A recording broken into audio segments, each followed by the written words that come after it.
Across the span of time, many have stepped up and accepted the mantle of leader as well as the challenges that come with it. But what makes an effective leader? On this week's episode of the Infusion Breakdown Show, the breakdown crew sat in amongst ourselves to discuss this topic as well as some of these most effective leaders across the eons. Let's see what we came up with. Before we get started on today's episode, I'd like to introduce to you our Black-owned business of the week, where we showcase quality Black-owned businesses for you to support every week. This week's business is Corporate Cutz based out of Norfolk and Chesapeake, Virginia, where you can get an elite grooming experience for great rates. If you're new to the area or if you just need a new barber, be sure to book your appointment right now with Emmett on their website. Also, check out episode 53 where Emmett was a guest on our podcast. So the question we have for today, what person do you know or from across history personifies what it is to be an effective leader? Comment below, let us know, okay? I guess I could get the ball rolling for us today. So when I kind of thought of this question, I was more or less thinking of like what makes good qualities of a leader. But then I guess at the same time, we can definitely factor in, people throughout history. And I think I'll go more or less with recent history because I think as we've seen in recent times, people we deem quality leaders had some form of a dark side to them, whether it be racism or bigotry or misogyny of some sort. So I think in recent history, I would say probably within the past 70 years, one of the biggest leaders for me has been Malcolm X. Who taught you to hate the texture of your hair? Who taught you to hate the color of your skin to such extent that you bleach to get like the white man? Just coming out of high school, man, like the by any means necessary line, like it resonates well. And I think for me bringing in the qualities of a leader, I think as a leader, you not only have the ability to, be a man of your true word, but also be a man that is able to, when misspoken or when wrong, be able to correct that problem. And I think for him, he had the ability to, touch the masses and be articulate to where, seldom did he ever have to backtrack. But at the same time, I think he said something about when John F. Kennedy had been assassinated. He said something along the lines there that didn't sit well with the nation because at the time, I think John F. Kennedy was helped pushing the nation's agenda or something along those lines. I've been silent for the past 90 days because of some statements I made concerning the President of the United States, which were distorted. They were distorted. And yes. What did you say, Malcolm? Well, I said the same thing that everybody says, that his assassination was the result of the climate of hate. But only I said the chickens came home to roost, and which means the same thing. But I feel like that's him showing that, really standing on what you believe, and then two, not being afraid to, if necessary, branch out and, get your own following of some sort and to continue to lead in the way that you see fit. I feel like a leader is also someone who would show, great compassion. And I think we saw that towards the end of his life when he visited the Mecca, because I believe I haven't brushed up on it probably in about 7 or 8 years, but we kind of saw the same thing we saw with Martin Luther King, except in an opposite stance, to where you saw a little bit more peace in his life, to where he wasn't as objective of white people having gone to the Mecca and I'm not gonna say integrated with them, but he kind of meshed with them at the same time. So you'll definitely see leaders, I would say quality leaders, being able to always read the room and know which way they need to move to affect certain people in a matter that's not only good for themselves, but beneficial for the people around them as well. I think you see a lot of it today as far as like, your fathers of the household and your mothers as well, just on a very, very small micro level, those that are able to do what's necessary for the household by any means and to provide, a genuinely happy life for, those they care much about. Gotcha. I feel like you was gonna say Malcolm X as well.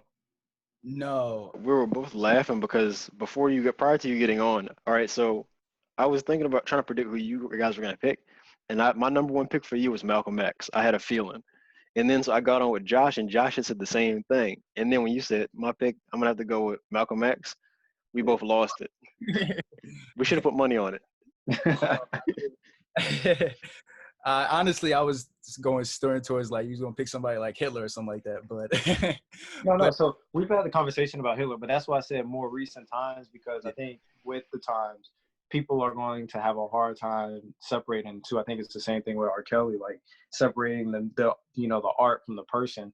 And one thing I've always said is, we had a conversation about 3 or 4 years ago, was Hitler was a great leader for the Germans, but he was a terrible dictator in the eyes of Western civilization, and then even Eastern civilization, because of the atrocities he committed towards the Jews, not only German citizens who were Jews, but the Jews of Poland and all throughout Eastern Europe. So that's why I don't want to say something like that, because I think at this particular time it's a little bit too touchy to say something like that. I mean, I disagree with that. I think that now more than ever, we need to actually have conversations and discuss the nuance, because not everything is so polarizing as it has, as people perceive it to be. Like, of course, he was a terrible person, but the idea of a leader, somebody who is able to, I guess one way you could possibly interpret that is the fact that he was able to motivate and get that many people in an entire country to support his cause.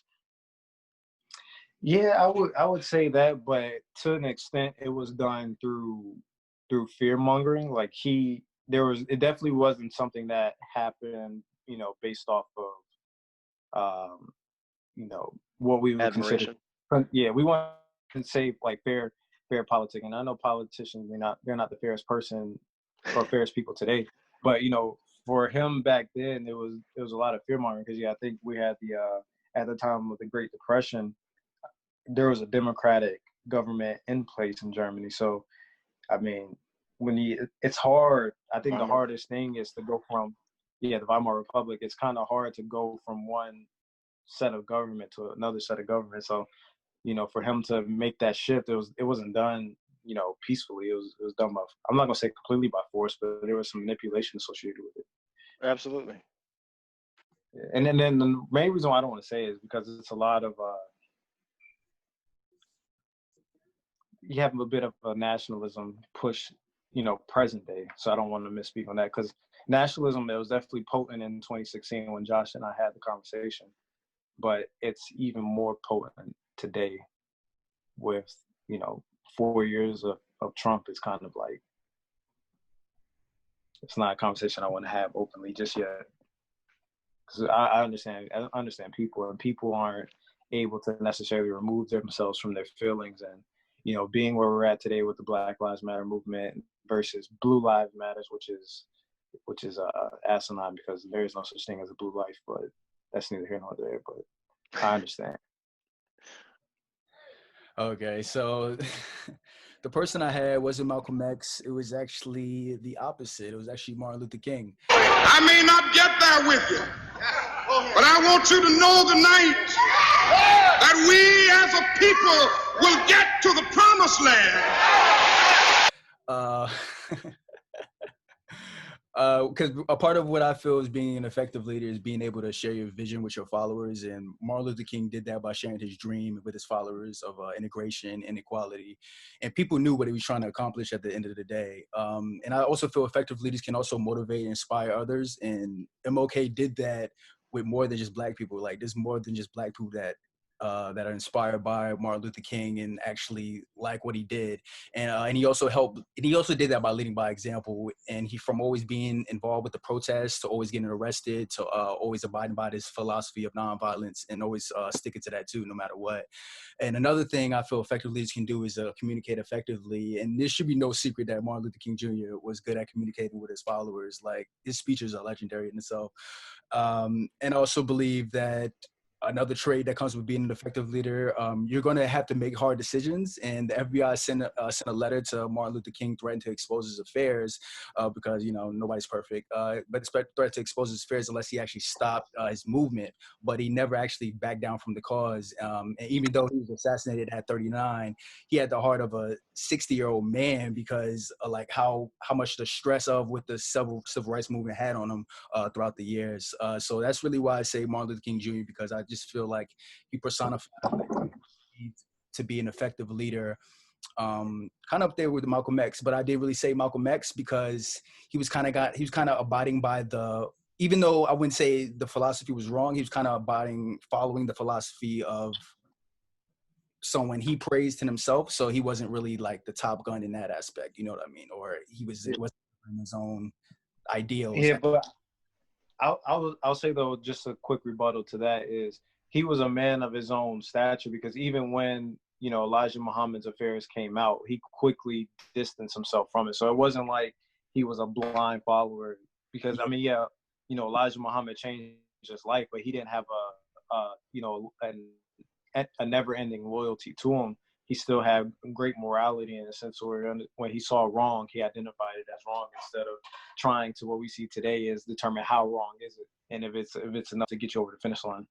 Primarily because they're afraid that I will tell the real reason that I'm out of the black Muslim movement, which I never told. I kept to myself. But the real reason is that Elijah Muhammad, the head of the movement, is the father of 8 children by 6 different teenage girls. Well, I definitely have kind of what I said at the beginning. The reason why Malcolm X sits the way he does with me is because you kind of saw how, you know, society back then could tear black men apart, but then you also saw how a black man could build himself back up and then be better than, you know, those that were followers of the nation, and, you know, even then followers of Martin Luther King. Like he was able to do a complete 180 and make the most out of the time that he had. And that's what I admire the most, because we see a lot of times like people get caught up in a trap and not know how to get out of it. And I think he exemplified someone who, you know, did the worst that human beings can do, but then at the same time, you know, revert back and make the proper adjustments to be, you know, somebody that can contribute to society in a great manner. Definitely. It's interesting. Before we get into that, I think it's fairly interesting that you guys both chose people who did not live during your lifetime. I wanted to say Obama, but I was thinking that too. But I feel like Obama is he's like the cream of the crop. Like he's at the top. Like he exceeded Martin Luther King and Malcolm X. So it's obvious. Like we lived and we saw all of, you know, Obama's, you know, upcomings and shortcomings. So to say him, you know, it will be what's already known. Like he's one of the greatest African American leaders of all time. He's one of the greatest leaders of all time. And I mean, there's so much you can say about it, but at the same time, there's so much you can say about other people throughout history as well who helped pave the way for where we are today. Exactly. So that's what I wanted to point out. That's what I wanted to point out them, because I mean, even with you know, Barack Obama, I mean, he's not where he's at without a little bit of, you know, inspiration from those before him. Right. So I think I had similar line of thought when it came to Barack Obama, because he's definitely in the thought process of deciding who exemplifies what it is to be an effective leader. But the reason I chose not to pick him was because I felt it was a cop-out. Like it was like I didn't want to go with my first idea. I really wanted to sit here and think about it. And so the prediction that Josh had, he said he wasn't able to like really pinpoint one that he thought I was going to go with. He just probably said it's going to be someone like Genghis Khan, for example. But if we go back even further than that, I'm going to have to go with, well, first I'm going to preface it with this quote. In the words of Plato, the world will only come right where the kings become philosophers and the philosophers become kings. And that leads us right into my candidate that I chose to exemplify effective leadership was Marcus Aurelius. So he ruled Rome. He was the Roman emperor from 161 to 180 AD. And he was known as a philosopher emperor. He was also one of the most well-known Stoics, if either of you guys are familiar with the practice of Stoicism. And he was the last of which of the Roman emperors are considered the last 5 good emperors. And they were known as that just because of their commitment to justice and fairness. It was 5 emperors in succession.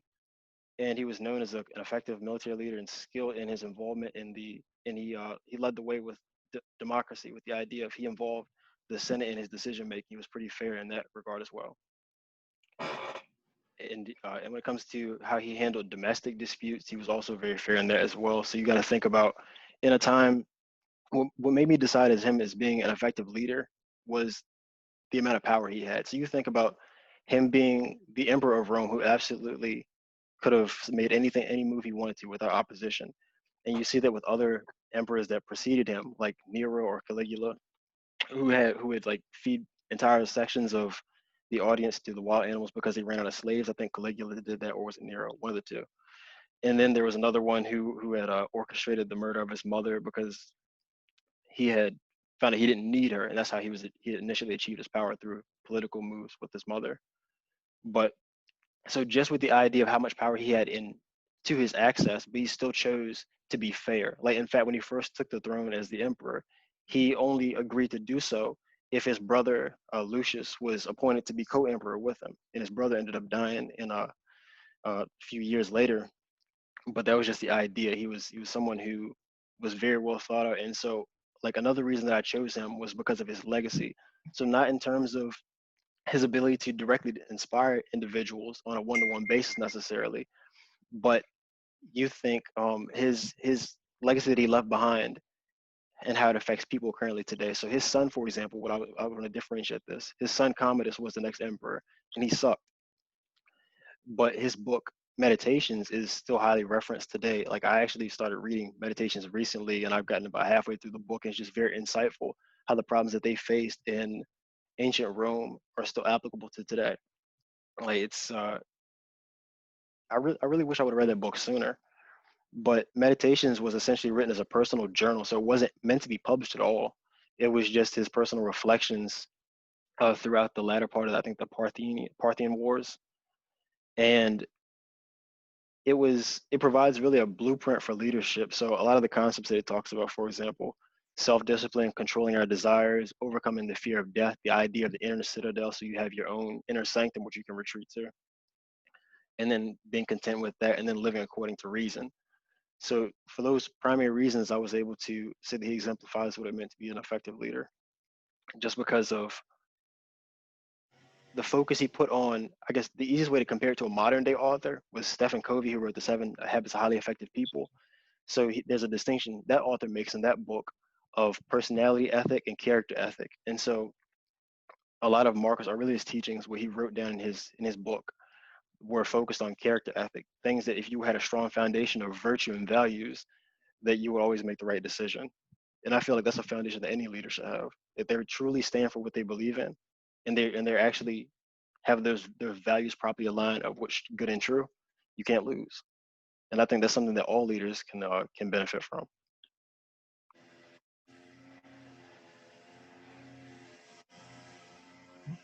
Marcus Aurelius. I'm not even gonna lie, man. Even every philosophy class I took, I don't remember.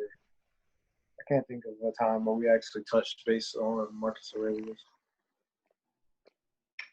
Nah, I don't think you're saying over the course of our discussions, or are you saying like in a formal education setting?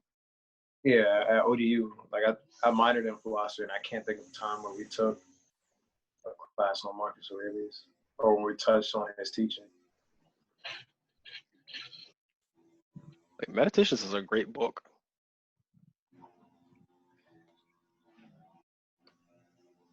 Let's see. Josh, you look like you're thinking. No, I was gonna ask, do you need loyalty to be an effective leader? Do you need loyalty? That's actually a very good question. There's a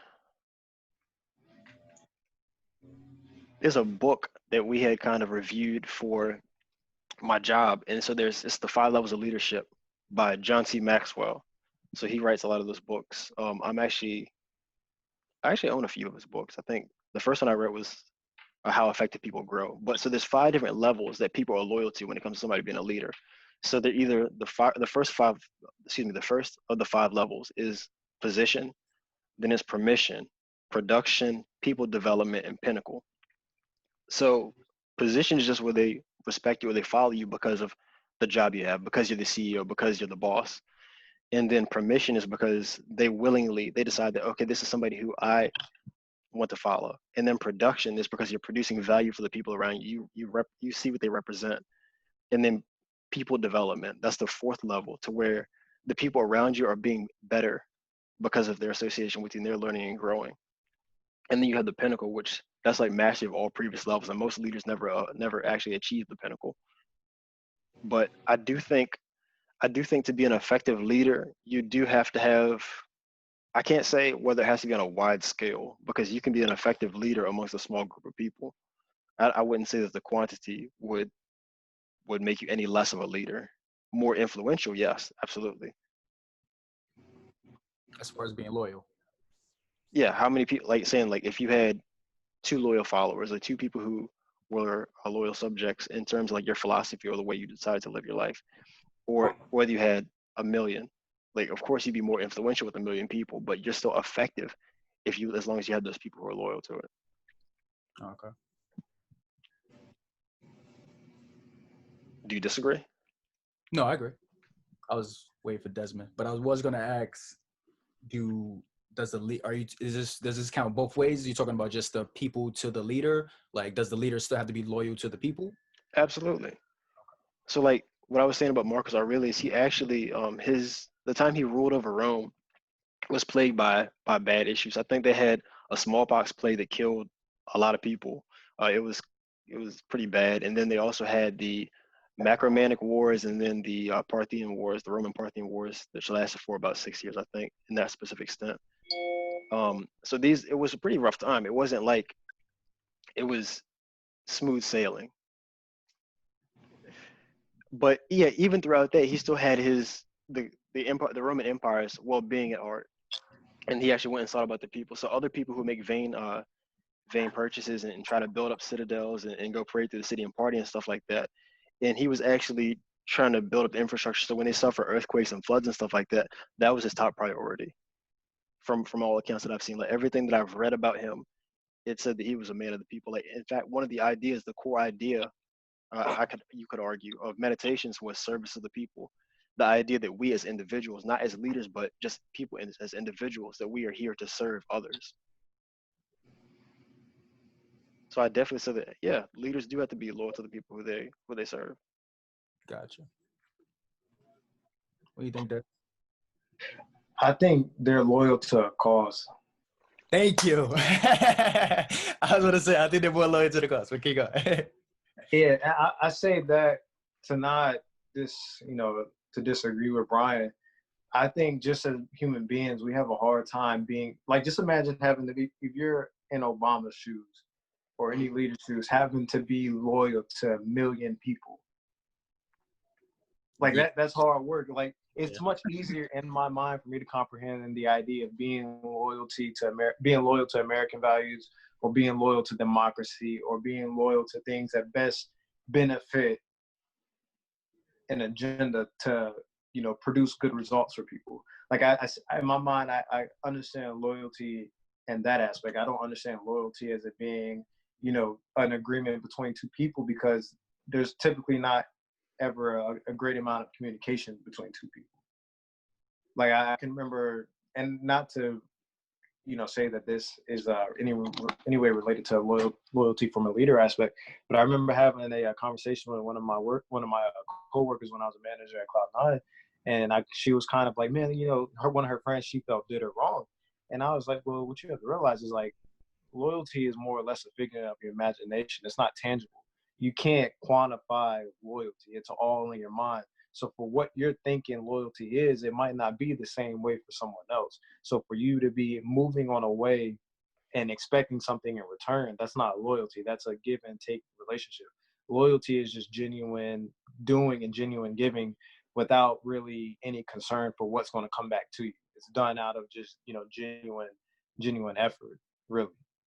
And so for you to be doing things in an effort to receive something back or hope that something comes back, I think it's you're setting yourself up for disappointment.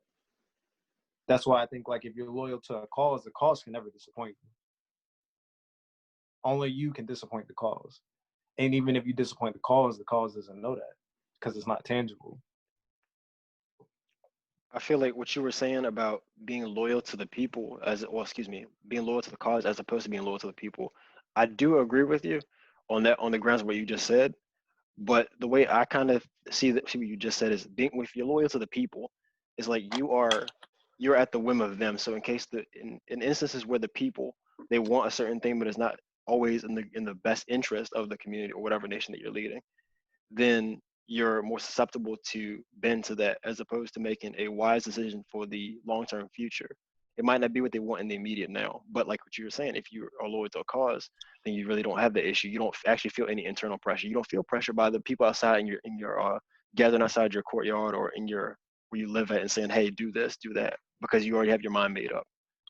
Yeah, and to me, that's why I feel like my example with Malcolm X, I don't feel like it was spot on, because, you know, even when, you know, Josh brought up him being a follower of, you know, Elijah Muhammad's teaching, like, yes, he was a follower of Elijah Muhammad's teachings, but he was a student of the teaching, which was the cause. So even when there was a demon within the cause, he was able to separate the two and still remain loyal to the cause. It wasn't blind loyalty. Exactly. And I mean, like, I don't know, man. Loyalty has always been weird with me. Like, I understand loyalty, and, you know, a lot of loyalty happens behind closed doors and what you say when people aren't there. But I think a lot of that is just being a good person. I don't think it necessarily really equates to loyalty. I just think it equates to character and who you are as a person. I think, you know, we oftentimes try to quantify loyalty, and it ends up getting lost in translation. Are you saying good people can't be unloyal? Can't. Like I said, I think communication, I think loyalty is based off of communication. And I think, I don't know. I like I said, I think people are always going to do what's in their best interest. So if you're loyal to a cause and that cause is best beneficial to you, then, you know, you're never going to be disloyal to anyone. But I can't see myself saying like a good person. I don't know. That's a hard question. You don't think a good person can be? I mean, yeah, I think a good person can be disloyal, but I would say that they are more than likely being disloyal to something that would have potential to be of harm to them.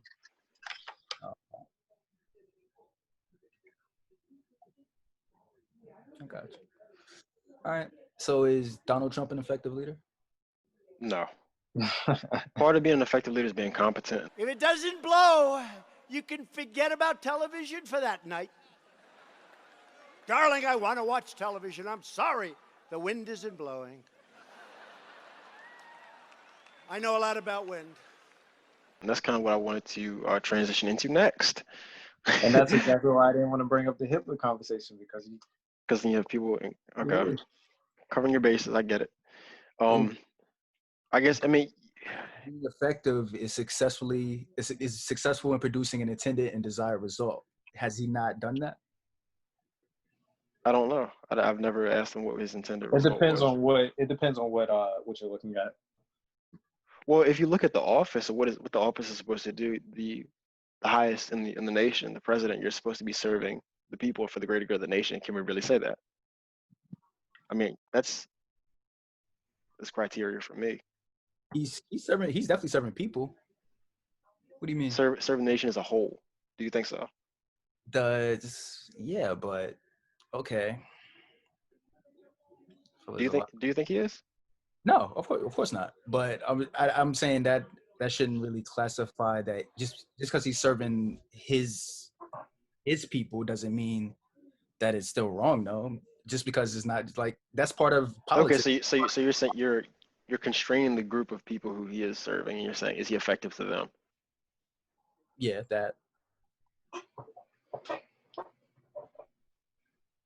I'm sure as a whole he's not effective, of course. Like, as a whole country, he's not. Yeah, I mean, just Great Depression, but I get what you're saying, but it's just hard for me to put him and effective in the same sentence. Has he not divided the country? Maybe that was his intended result. That's what a lot of people say. That's what his intended result was, to divide the country. Has he not been effective in that aspect? It depends on what your definition of effectiveness is. That's what the definition of effective is: being successful in producing an intended and desired result. Well, as a consequence of him being president, do you think that we're any more divided than we were before? Yes. You do? I think we're even more, yeah. Why is that? Like, what draws you to make that conclusion that we're more divided? because of how he carries himself, the reaction to it, the fact that it has brought out more bigotry just like it, is basically bred more and actually make it really come to the surface. Like, I'm not saying that cops wouldn't have been killing black people before Donald Trump, but it seems like now we're seeing that cops just we're like, oh no, we're fed up. Like, you see nothing but videos of cops just like going at it, just disrespecting people and everything, throwing old men to the ground, busting their head wide open. So it's just what you see now. Maybe the media has glorified it more, maybe because of that, because of Donald Trump. Maybe that's a result of it, but it just seemed like that the friction has gone up because of it, since he's been in office anyway. More publicized. Yeah. I figured you were gonna go there. I mean, I can't say that people aren't definitely more comfortable being more inflammatory in the things that they say or do now. I can't disagree with you there one bit. But those people, they didn't wake up after he was elected with their ideology. That was something that they already harbor in their hearts. Yeah, but he influenced them to bring it out. Just express it. I mean, if you can express it as a president, I can express this without having a fear of repercussion in society.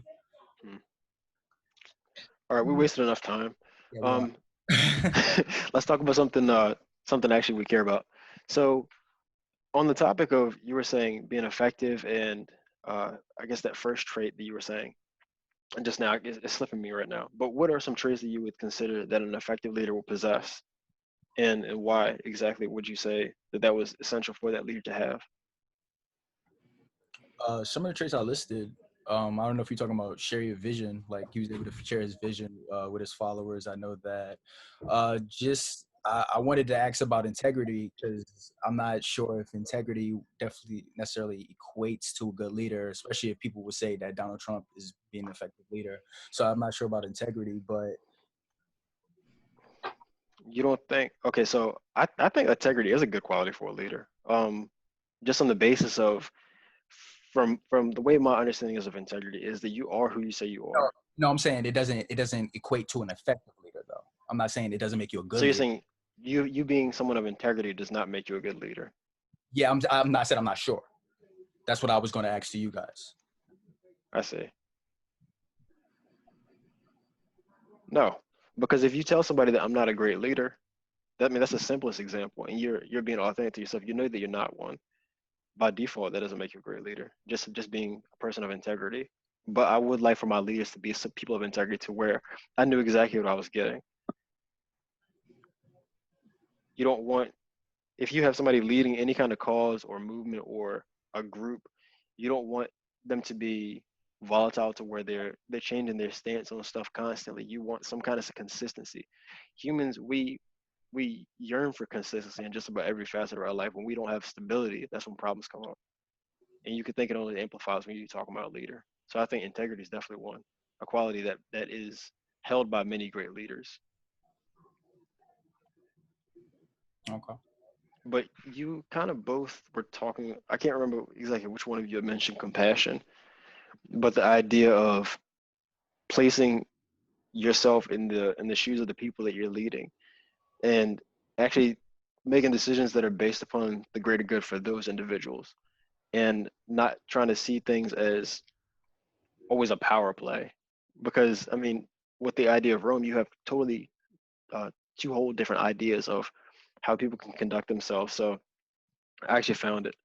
So with the idea of the opposite of Marcus Aurelius, you could say, like, was Caligula. He even referenced the other one that I had noted earlier, Nero, how those were people who had, Caligula, for example, he enjoyed torture. He was introduced to torture by his great uncle, who was Tiberius, who was another Roman emperor, and they would just torture people, and so he actually enjoyed that.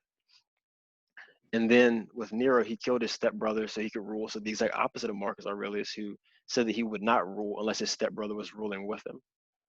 So those are it's a very stark contrast between people who did that effectively and then people who don't.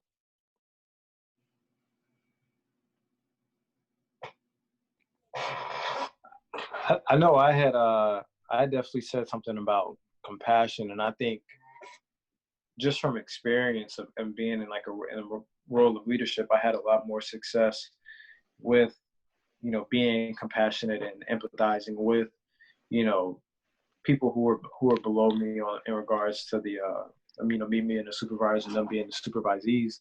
I think being compassionate, it provides an aura of vulnerability. And I say that because people often think when you get into a position of, you know, of leadership, and whether it's a manager or a supervisor, director, whatever, you know, it's business, business, business. Like, yes, it's business, business, business, because you know, you're providing for something. But I think people also have to realize that there's a human side of business as well. And I think if you kind of get into that, you know, that mind frame of running people into the ground without really giving much thought to their emotional well-being, then that's where, you know, a disconnect comes.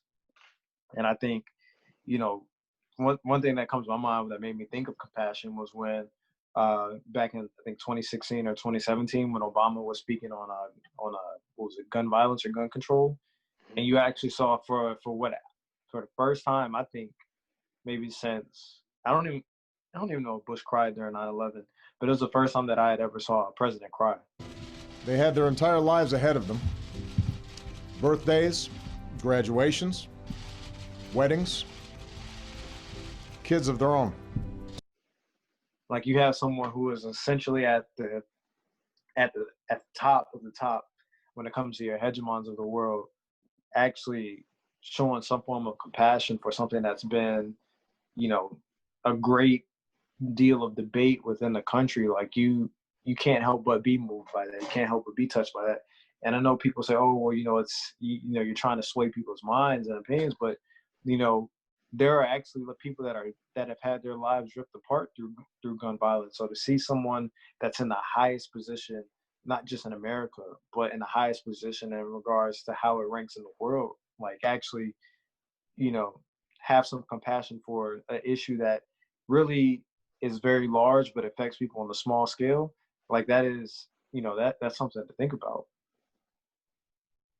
Like, that's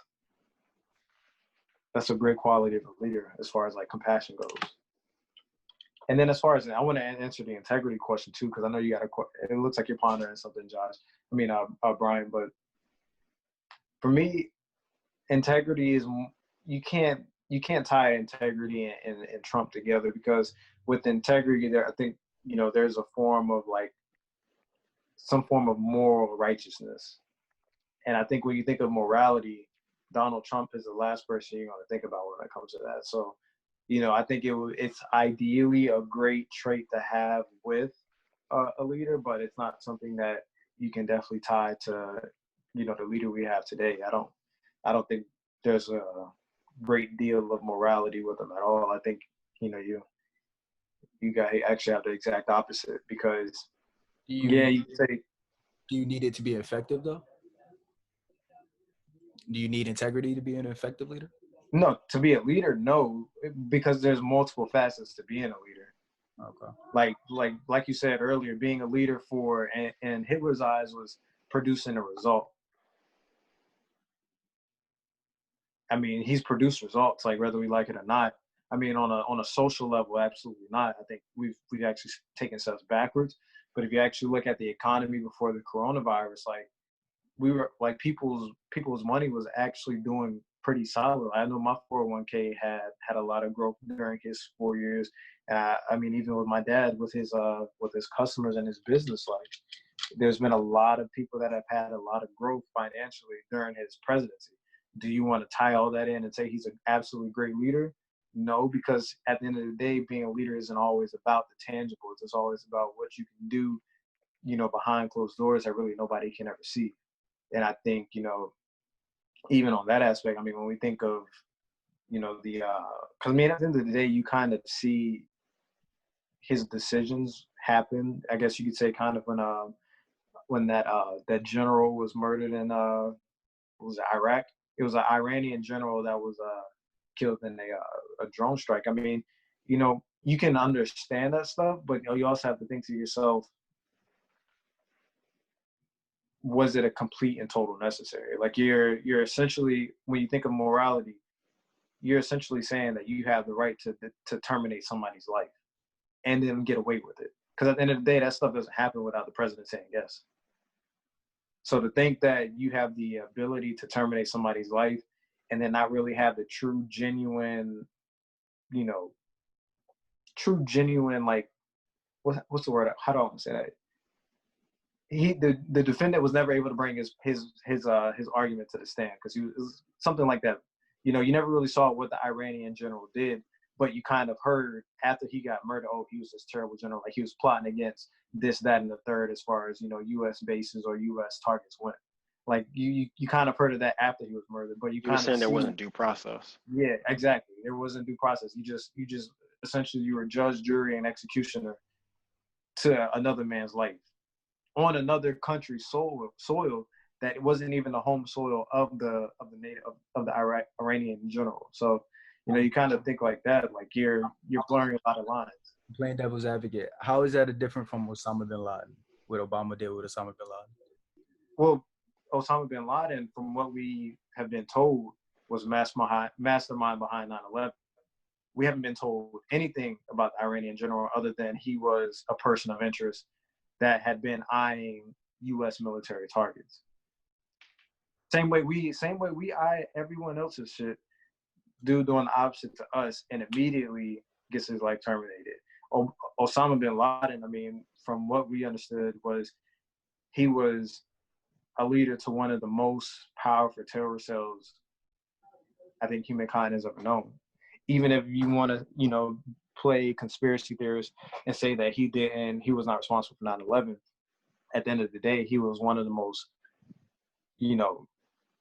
powerful and covenant leaders of a terror cell. Like those, even if they weren't responsible for 9/11, they were responsible for many other terrorist attacks that he, just like Trump did, gave the green light to do.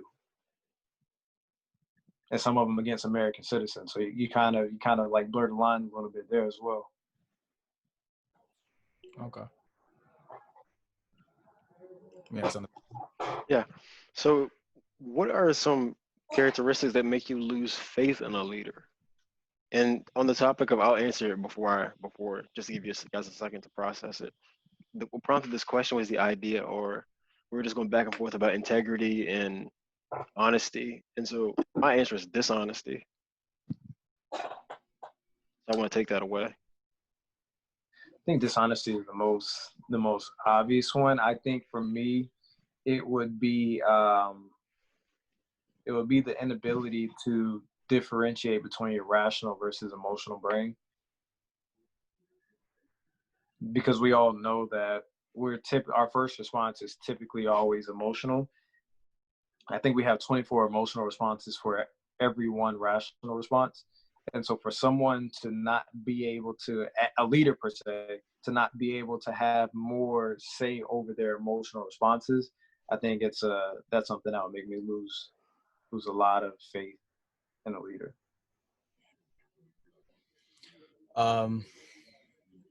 I think someone who doesn't actually believe in the cause, who is actually new to the cause, I would say, because really what Desmond, in regards to Malcolm X, the one thing I'm like really about Malcolm X is the fact that what Desmond said, he was able to know when he was wrong and when he was being bamboozled. He was like, okay, listen, this isn't right. This is right. I'm not going to go by blind faith or blind loyalty or nothing like that.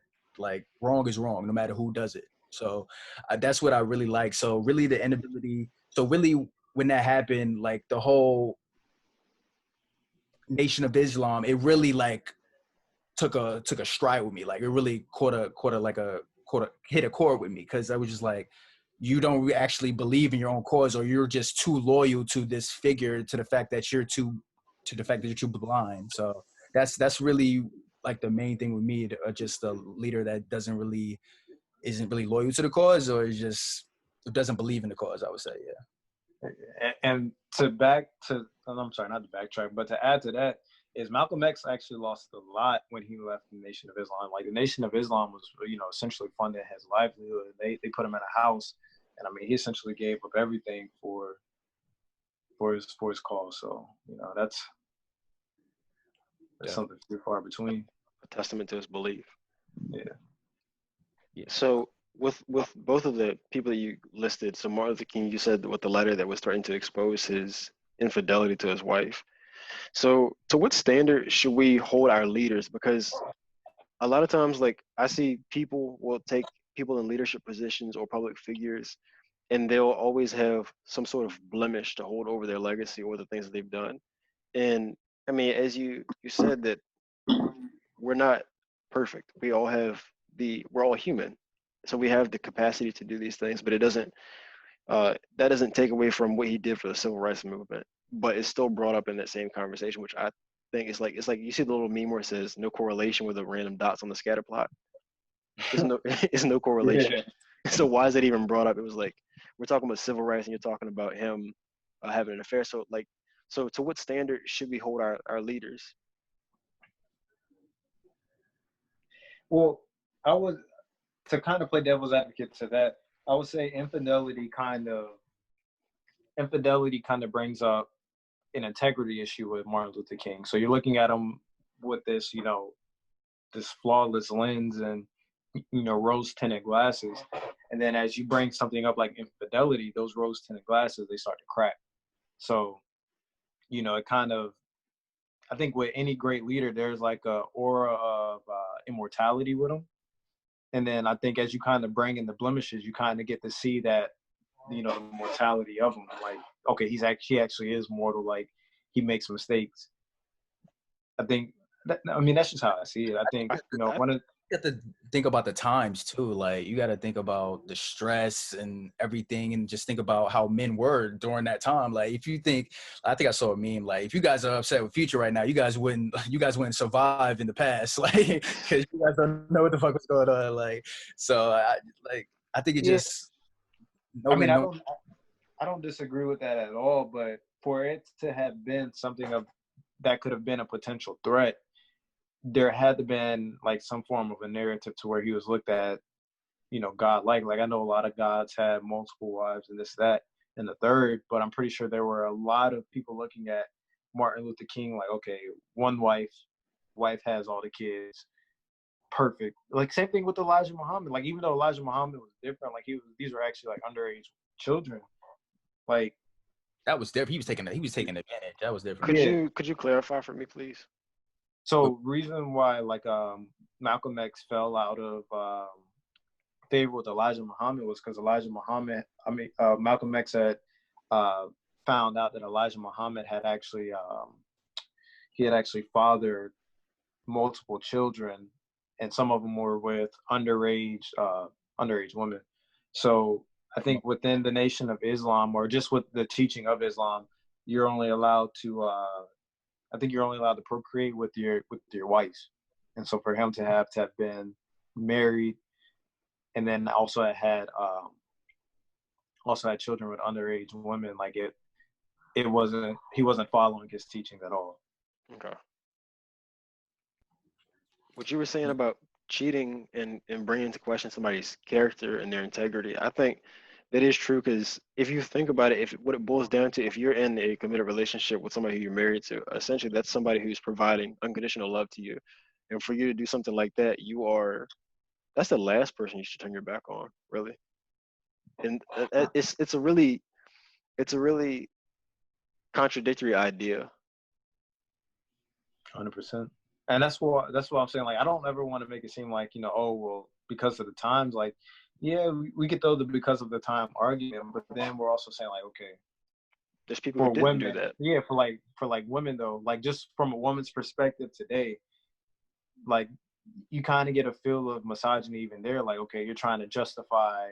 No, I'm not saying what because I know, but I'm saying like just trying to think like how a woman would process that.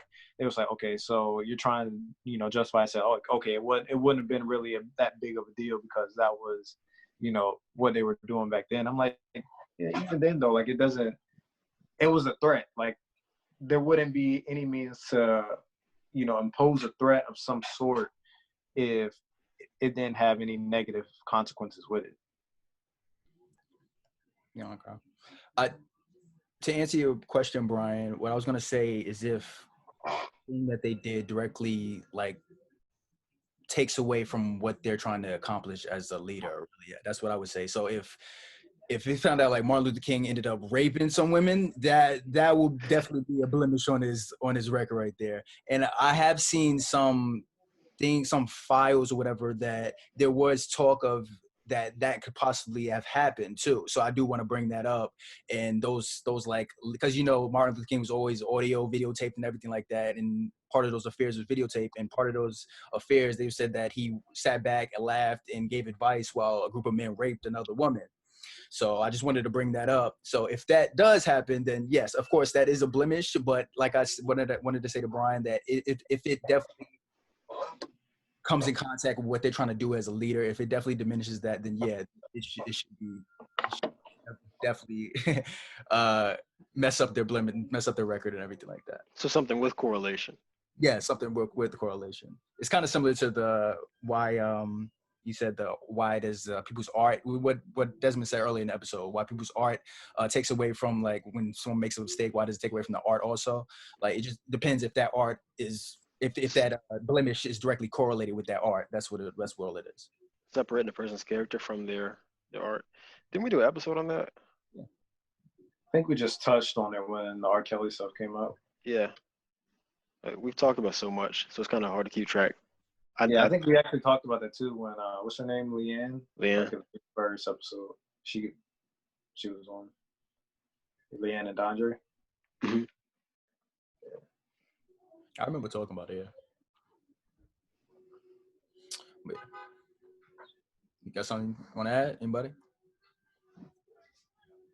Bryan? Gears are turning, man. Gears are turning. Yeah. I think we're good for now. All right. You got an album of the week, book of the week? What you got? Yeah. So I posted to my story, if you guys follow me on Instagram, my July reads. On our last episode, I showed you guys Rich Kid, Smart Kid. But the other book I've been reading in July is 48 Laws of Power. I think on the actual story, I said that this was a really good book to read when you're building your brand. And I kind of want to differentiate between like where the actual tangible brand is and then what your brand is as like a person. It's kind of guides you through those human interactions and kind of understanding in totality, how to, maneuver through those human interactions to build your brand, like what you're going to be remembered for after those first, second, and third conversations with people. And then being able to, essentially move the room at the same time. Like, I think it's really a good book from what I've read so far. Some good qualities that it can give you. So, that's where you're at right now. Even if you're not looking to, build your brand in totality, I think if you're good with where you're at in life, then, no harm, no foul. But I think it would be a good book to kind of open your eyes to see what else you could do next. Gotcha. All right. If you guys like the discussion, don't forget to hit the like button. We're going to see you guys next week. Peace. Guys, thank you for tuning into the discussion. If you guys want to see more content, we also had the Feel the Love series with Bryan Carey as he breaks down the methods of plant growth. Joshua versus the movies, where I go against all your favorite movies, and Joshua versus the music, where I go against all your favorite music videos. So don't forget to check out the content, and I'm going to see you guys in the next discussion.